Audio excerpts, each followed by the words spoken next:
Hello there, my beautiful thinking people, my 1585ers. You wonderful thinking folks. My gosh. All right. I just thought I'd give you a little quick one here. I'm going into Staples to return an Amazon package. And I figure when I come out, I'll do a summon. So you might as well see how this does. You can see ahead of me, it's a parking lot. I will edit out the dead space in between. But yeah, I haven't done it for a while. This is a new version of the software. And let's find out how good it does. And I'm going to bring my coffee just so I can have a coffee while I watch it come. Alright, see you guys soon.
Okay, I couldn't make it so easy, so I had to move to a different area of the parking lot. I'm sure you saw it as it passed the Staples. Just for proof, there's my Staples certificate. $5 to shop around when you drop off an Amazon gift. Interesting. Alright folks, so I hope that showed. I'm impressed. This version of the software, as I started to walk away from the Staples, it all of a sudden stopped and had to reevaluate. Okay, where is this guy? How am I going to find him? And sure enough, it did. Okay, folks, I want to add a little subject to this little video here. And this subject is deep controversy. So I have to be careful what I say. I got to be careful how I say it. I got to make sure that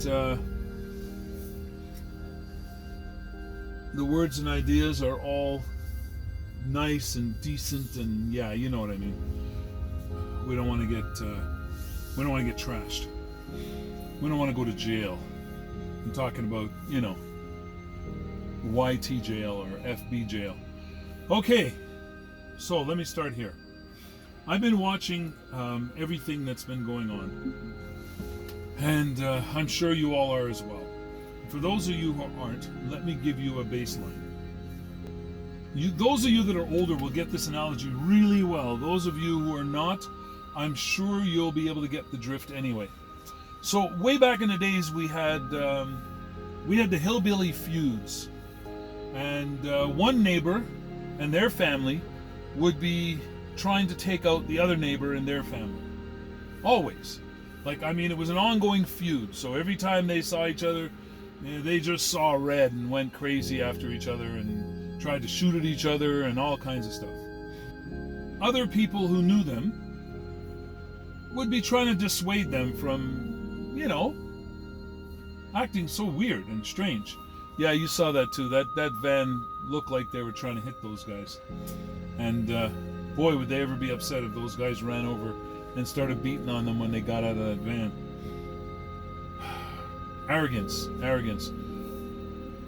Now, a lot of people can mistake confidence for arrogance, and they need to look a little deeper to find out if that individual actually does have humility, because sometimes just saying things the way they are, people take them as being arrogant. Okay, so what was it? The Hatfields and McCoys. So let me just, again, it's just for namesake. It has no bearing on who they are or whatever. So let's just say the Hatfields had a real good reason for having a grudge against the McCoys. And they tried to tell the McCoys over and over again, don't play that game. I don't want you putting your poison ivy on my property. Keep it off my property. I don't want it anywhere near my property because my kids play out there all the time and I don't want them getting poison ivy. And they agree. Everything goes along fairly smoothly. And then all of a sudden, somebody comes to visit the Hatfields, if I got that correct, and says, hey, I got some real wonderful plants here I want to plant along your border with your neighbors. That way, you know, they won't cross that line. And they happen to say, what the hang? What kind of plant is it? That's poison ivy. That way if they come across, they'll get a good lesson. They won't come back. Let's do it. How do you think the McCoys are going to feel when they find out the Hatfields have now planted poison ivy all along the border of their property? Or they're in the process of it. So they got a big truckload of poison ivy plants, and they got their shovels, they got everything, and they got their neighbors, and they're getting ready to plant the whole lot. I'm just going to say that the McCoys are not very happy. And I'm going to say that the McCoys might want to go over there and tear up the yard. Okay, so now they get into it. Here's the McCoys chasing down the Hatfields. They're both big families. Got some tough fighters. Other neighbors come around and start helping the Hatfields to fight you off so you can plant more poison ivy on their border. Hey, no big deal, right? It's the Hatfields' friends, right? Maybe they don't like the McCoys. So they're going to help the Hatfields. They're going to gang up on the McCoys. Well, I don't know what you learned as a kid and growing up, but I was always taught that you fight one-on-one, right? You don't go off and grab some other bullies to go beat up on one person.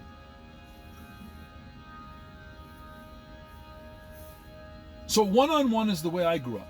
And I agree with that. If you have a difficulty with one person, deal with that one person. You don't drag everybody else into it because then you're creating enemies all the way around the whole room. The McCoys now are fighting viciously because they realize, first of all, they were in the right. They were upset about the poison ivy. Second of all, they're in the right because regardless of the agreement they had with the Hatfields, now they're planting the poison ivy right on their border. Thirdly, they're right because now they're dealing with a bunch of bullies who are coming after them to try to decimate them. Not one of the members of that oppositional fight are ever saying, you know what, we kind of understand why you're upset, and you know what, we're going to plant that poison ivy back 3 feet, maybe even 10 feet, and then we're going to put up a solid fence, right, so that the poison ivy doesn't cross over into your property. Why wouldn't they say something like that? Why wouldn't they do something constructive? Instead, nope, we're going to keep this fight going. We're going to wipe out the McCoys. And the McCoys are like, you know what, guys? I'm sorry. I may not look very strong, but when I'm in the right, I will fight tooth and nail. You're going to regret the day you came after the McCoys. And sure enough, that's what's happening out in our world today. And regardless of what side you're on, whether you're on the McCoy side or the Hatfield side, if you just used common sense, you would have to say, all right, I don't like the McCoys, but you know what? What's going on is wrong. It's wrong. So we need to talk to the Hatfields and their neighbors and say, enough is enough. Or you just stand back and watch with your popcorn and go, ha ha ha ha. But don't forget, there's a whole lot of the Hatfields dying as well. So if you're sitting back with your popcorn, I don't know. I'm not thinking that's a very smart way to go or healthy at all. Okay? Your friends are getting decimated. Who you believe are your enemies are being decimated. And all of it is because of something that, of course, if you use common sense, you'd say, yeah, I'd probably do the same thing. And of course, people don't like when you say that because they just want you to say, I don't care what the reason is. Let's murder the McCoys.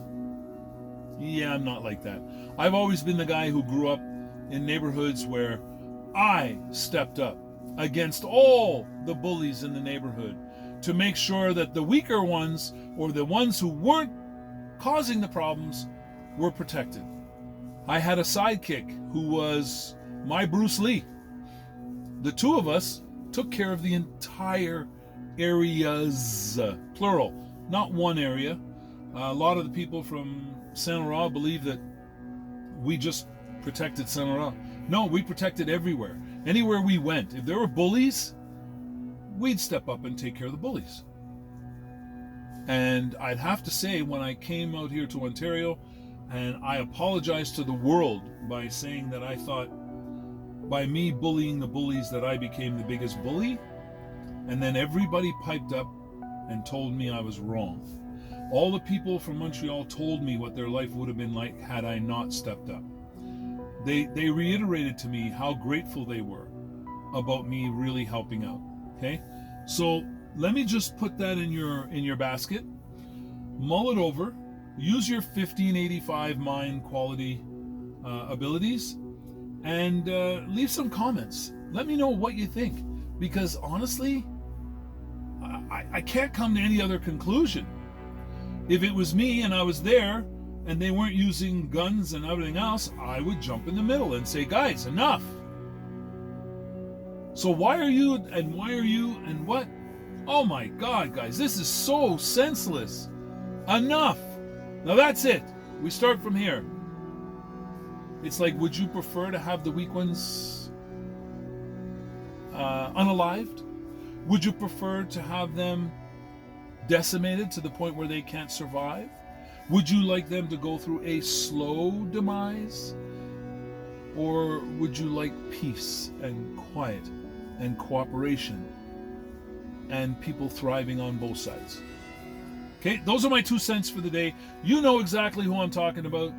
And we could actually apply that same analogy to some other folks out there as well, except for the fact that nobody came to their aid.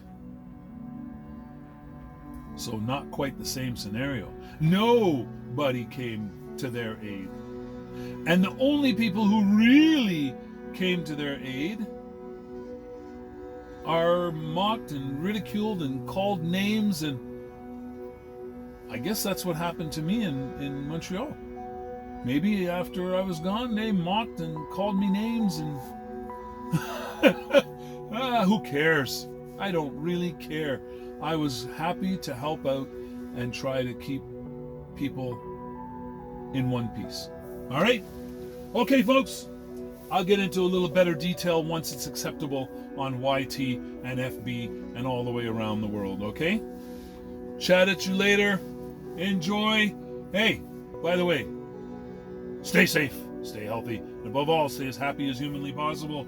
And remember, us 1585ers and the like, we never give up, we never give in, but we keep an open mind, because that's how we gather our knowledge, which is the only power we'll ever have on this earth.